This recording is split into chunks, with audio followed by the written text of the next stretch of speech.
ओम शांति। बाबा हम सभी को कैसा देखना चाहता है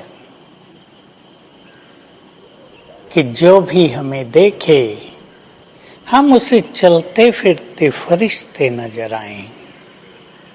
देखिए बाबा की कितनी श्रेष्ठ इच्छा हमारे लिए है, वैसी श्रेष्ठ इच्छा हम भी स्वयं के लिए निर्धारण कर लें तो जल्दी ही हम वैसे ही बन जाएंगे जैसा बाबा हमें बनाना चाहता है। तो चलते फिरते फरिश्ते अर्थात जो सदा डबल लाइट रहते हों, जिनके चेहरे पे टेंशन की तनिक भी झलक दिखाई न देती हो, जिनका चेहरा सदा खुशी से भरपूर हो, प्योरिटी की दिव्यता जिनके ललाट पर दैदीप्यमान हो, और जो सदा योग युक्त रहते हों, जिनके कदम धरती पर पड़ ही न रहे हों, इसे कहते हैं फरिश्ता स्वरूप, जो यहाँ से पूरी तरह उपराम हो गए हों। तो हम स्वयं को तैयार करें कि हम चलते फिरते फरिश्ते बन जाएं, ताकि लोगों को, देखने वालों को ऐसा आभास हो कि हमारे अंग अंग से चारों ओर रंग बिरंगी किरणें फैल रही हैं।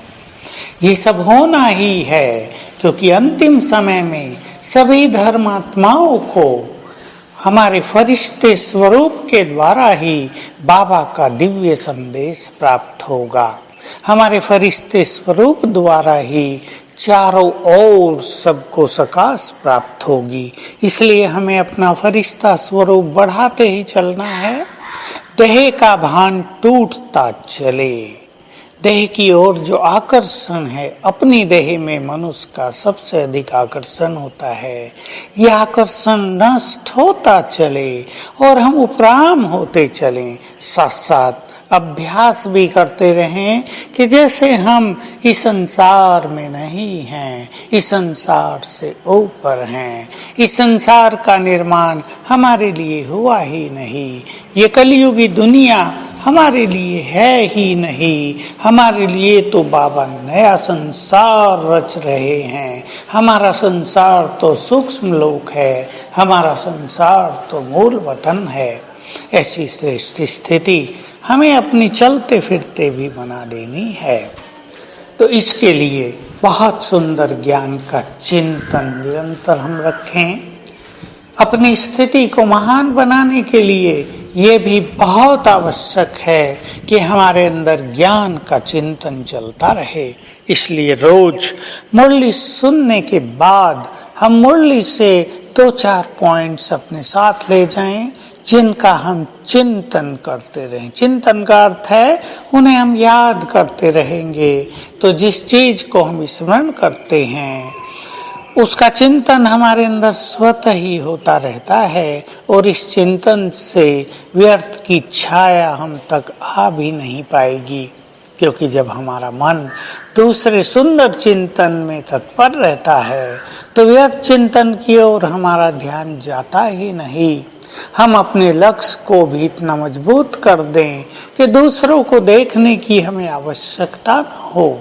जैसे कोई विद्यार्थी जिसको बहुत अच्छे मार्क्स लाने होते हैं, जिसको बहुत श्रेष्ठ पोजीशन लानी होती है, वो संसार की ओर कदापि नहीं देखता है।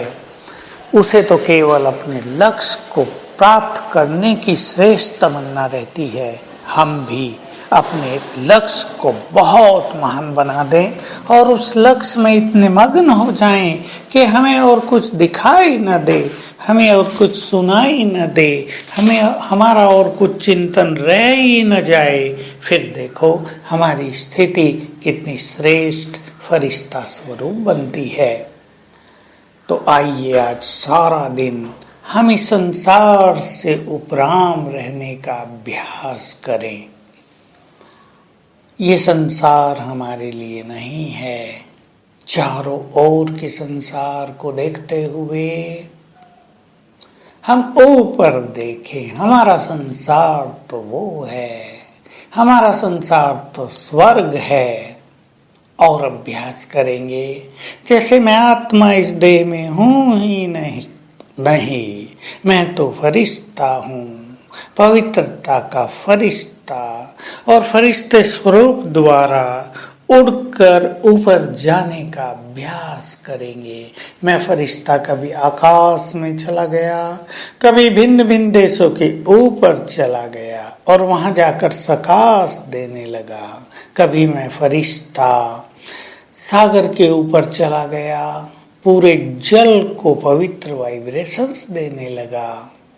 और कभी चले गए हम फरिश्ते सूक्ष्म लोक में बाबा के पास, बाबा से शक्तियां लेने लगे, बाबा के साथ सैर करने लगा, बाबा के साथ घूमते हुए चारों ओर खुदा दोस्त के रूप में उससे मीठी मीठी बातें करने लगा। आज सारा दिन हम फरिश्ते स्वरूप के ये भिन्न भिन्न अभ्यास करेंगे। ओम शांति।